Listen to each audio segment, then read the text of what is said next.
কিয়ামতের দিন নবী সাল্লাল্লাহু আলাইহি ওয়াসাল্লামের কাছে কোরআনে আছে, ফাকাইফা ইদা জিনা মিন কুল্লি উম্মাতিন বিশাহিদ ওয়া জিনা বিকা আলা হাউলাই শাহীদা। নবীকে বলছে আল্লাহ, বন্ধু আপনার উম্মতের প্রত্যেকের আমলনামা আমি আপনার হাতে দেখাবো, আপনার হাতে, আপনার সামনে পেশ করব, আপনি দেখে কথা বলবেন আমার কাছে। সুপারিশ আপনি কইরেন, মানা নাই, কিন্তু আপনি দেখা করবেন। রাসূলুল্লাহ সাল্লাল্লাহু আলাইহি ওয়াসাল্লাম যদি হাসরের ময়দানে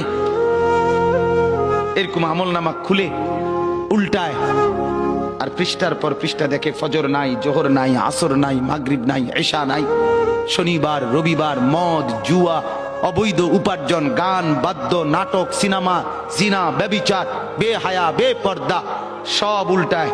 আল্লাহর নবী সাল্লাল্লাহু আলাইহি সাল্লাম তখন বলবে, উম্মত কি এটা? উম্মত আমার 23 বছরের এত চোখের পানির কথা একবারও মনে হয় নাই, কি আনছো এটা আমারে? উম্মত তুমি জানো না আমি যে তায়েফের পাথরের আঘাতে পুরা পিঠ চালনির মতো ঝাঁঝরা বানায় ফেলছে আমার? শোনো নাই তুমি? আমারে যে উহুদের ময়দানে দান দান শহীদ করে রক্তাক্ত করছে, তুমি শোনো নাই? আমি যে 14 দিন পেটে ক্ষুধার তাড়নায় পাথর বাঁধছিলাম, উম্মত তোমার মনে নাই? একবারও শোনো নাই আমার ক্ষুধার কষ্ট, আমার পিঠের ব্যথা, আমার দাঁতের ব্যথা, আমার কাঁধে 2টা কড়া ঢুকে গেছে উম্মত। আমার ঘরে 3 মাস আল্লাহর নবীর স্ত্রী আয়েশা বলছে, আল্লাহর কসম উম্মত, নবীর স্ত্রী বলছে 3 মাস 3টা চাঁদ উঠছে ডুবছে, রাআইনা হিলালান সুম্মা হিলালান সুম্মা হিলালান, 3 চাঁদ 3 মাসে নবীর 9 জন বিবির কারো ঘরে আম্মা জান আয়েশা বলে 1 ফোঁটা চুলায় আগুন জ্বলে নাই। মা আওকাদাত ফি আবিয়াতে রাসূলিল্লাহ নারুন, নবীর একজন বিবির ঘরেও আগুন জ্বলে নাই। আল্লাহর নবীর স্ত্রী আয়েশা একদিন বলছিল নবীকে পিঠে হাত বুলাইয়া, ইয়া রাসূলুল্লাহ, স্বামী আপনার পিঠ ছিদ্র ছিদ্র কেন? পুরা পিঠ চালনির মতো ছিদ্র ছিদ্র কেন? আপনার কি ছোটবেলায় বসন্ত রোগ হয়েছিল, গোটা হয়েছিল? আল্লাহর নবী চোখের পানি ফেলে বলছে, আয়েশা তুমি জানো না আমার এই পবিত্র দেহে তো কোনোদিন মশাও বসে না, মাছিও বসে না, পোকা বসবে কেমনে? আমার পবিত্র দেহে তো হাঁটলে মেশকের ঘ্রাণ বের হয়, আমার পেশাব পায়খানাও তো কোনোদিন জমিনের উপরে 1 সেকেন্ড থাকে না, মাটি ফাঁক করে ভেতরে নিয়ে যায়, সেই আমার গায়ে গোটা হবে কেন? আয়েশা এগুলো আমার তায়েফের পাথরের আঘাতের রক্তের দাগ।